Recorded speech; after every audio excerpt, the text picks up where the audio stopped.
जरा सोचिए, एक व्यक्ति ने अपने यहाँ काम करने वाली 2 महिला शिष्यों के साथ बलात्कार किया और काम भी कोई ऐसा वैसा नहीं बल्कि पूजा पाठ का काम करने वाली महिलाएं। एक पत्रकार को जान से मार दिया। औरतों से बलात्कार, रेप और यौन शोषण के मामले में उसे 20-20 साल की सजा हुई। एक पत्रकार को जान से मारने के जुर्म में उसे उम्र कैद की सजा हुई। अपने यहाँ काम करने वाले मैनेजर की हत्या के जुर्म में सीबीआई कोर्ट से भी उम्र कैद की सजा हुई। हालांकि 3 साल बाद हाई कोर्ट से इस मामले में उसे बरी कर दिया गया। ध्यान दीजिए, बरी सिर्फ मैनेजर से हत्या के मामले में, बाकी बलात्कार और मर्डर के मामले में अभी भी वो व्यक्ति सजा काट रहा है। आप जिस व्यक्ति का नाम अपने दिमाग में सोच रहे हैं वो बिल्कुल ठीक है।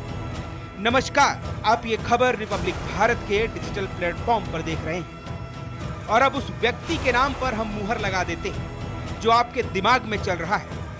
उस व्यक्ति का नाम है डेरा सच्चा सौदा के प्रमुख राम रहीम। आप में से ज्यादातर लोग इस व्यक्ति को जानते हैं, इसका नाम भी जानते हैं, इसके काले करतूतों को भी जानते हैं, लेकिन सरकार को इसके काले कारनामों से कोई खास फर्क नहीं पड़ता। अगर हम आपसे पूछेंगे कि इतने घिनौने अपराध करने वाले व्यक्ति को कितने दिन के लिए जेल से बाहर रहना चाहिए, तो आपका जवाब होगा 1 दिन के लिए भी नहीं। लेकिन आप ये जानकर चौंक जाएंगे कि 25 अगस्त 2017 को 2 साध्वियों के साथ यौन शोषण केस में राम रहीम को 20 साल की कैद हुई। इसके बाद 17 जनवरी 2019 को पत्रकार रामचंद्र छत्रपति हत्याकांड में उम्र कैद हुई। वहीं डेरा मैनेजर रणजीत सिंह के हत्या मामले में अक्टूबर 2021 में सीबीआई कोर्ट ने उसे उम्र कैद की सजा सुनाई। सजा मिलने के 3 साल बाद राम रहीम को इस मामले में हाई कोर्ट ने बरी कर दिया। अभी राम रहीम रोहतक के सुनरिया जेल में बंद है। यहाँ से पैरोल और फरलो लेकर वो अब तक 13 बार बाहर आ चुका है।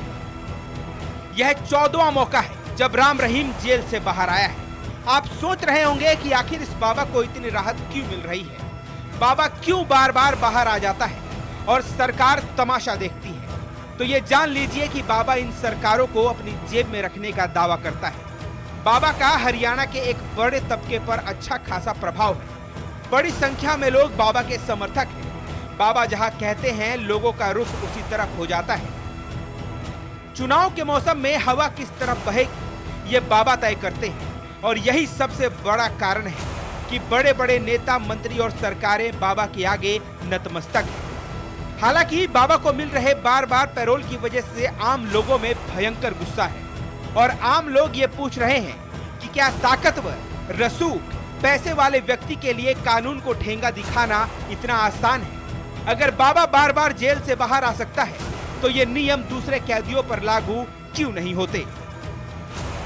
यहाँ पर कुछ ऐसे अहम सवाल है जिनके जवाब सरकार को जरूर देने चाहिए।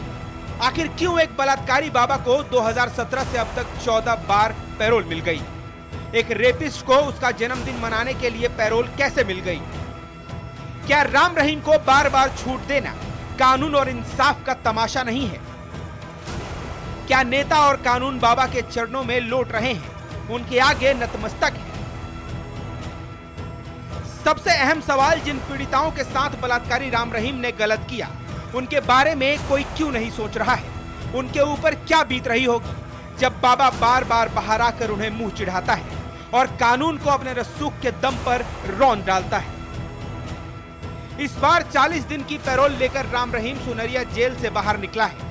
जेल से पैरोल पर निकलने के बाद पुलिस सुरक्षा में सुबह तड़के सिरसा डेरे के लिए रवाना हुआ। राम रहीम 14वीं बार जेल से बाहर आया है। इससे पहले 9 अप्रैल को 21 दिन की फरलो पर वो बाहर आया था। गुरमीत राम रहीम 5 अगस्त को पैरोल पर जेल से बाहर आया है। अब वो 14 सितंबर को जेल की बैरक में वापस लौटेगा। जमानत शर्तों के अनुसार वो अपने सिरसा स्थित आश्रम में रहेगा। इसके साथ ही 1 जनवरी से 14 दिसंबर तक यानी पिछले 4 महीनों के पीरियड में वो लगभग 91 दिन जेल से बाहर रहेगा। आप ये जानकर भी चौंक जाएंगे कि इस बार राम रहीम 15 अगस्त को अपना जन्मदिन मनाने के लिए जेल से बाहर आया है। राम रहीम का 15 अगस्त को 98वां जन्मदिन है। इस दौरान पूरे महीने कार्यक्रम होने वाले हैं। राम रहीम को बार बार पैरोल मिलने पर कानूनी और सामाजिक हलकों में तीखी बहस छिड़ी हुई है। इस बार पैरोल उसके जन्मदिन यानी 15 अगस्त के आसपास दी गई है, जिसे लेकर कई सवाल उठ रहे हैं। शिरोमणि गुरुद्वारा प्रबंधक कमेटी, एसजीपीसी सहित कई संगठनों और व्यक्तियों ने इस पर कड़ा विरोध जताया है। सोशल मीडिया पर भी लोग इसे न्याय व्यवस्था का मजाक बताते हुए सरकार की मंशा पर सवाल उठा रहे हैं। यहाँ आप ये भी जान लीजिए कि पैरोल और फरलो पर नियम क्या है। जेल नियमों के तहत पैरोल और फरलो कैदियों को अच्छे व्यवहार और विशिष्ट कारणों के आधार पर दी जा सकती है।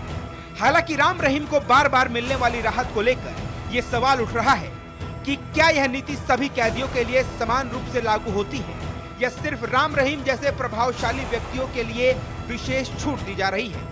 क्या पार्टियां और सरकारों को ऐसे बलात्कारी बाबाओं के आगे नतमस्तक होना जरूरी है?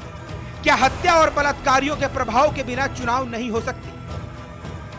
और आखिर कब तक पार्टियां ऐसे बाबाओं का सहारा लेती रहेंगी? ये खबर देखने वाले हर व्यक्ति को ये सवाल अपने अपने तरीकों से सरकार से जरूर पूछना चाहिए। फिलहाल इस खबर में इतना ही। आप ये खबर रिपब्लिक भारत के डिजिटल प्लेटफॉर्म पर देख रहे थे। अगर आपको ये खबर पसंद आई हो तो इस खबर के ऊपर कमेंट करें, वीडियो को लाइक करें और चैनल को सब्सक्राइब करें। इसके साथ ही आप ये खबर ज्यादा से ज्यादा लोगों तक शेयर जरूर करें।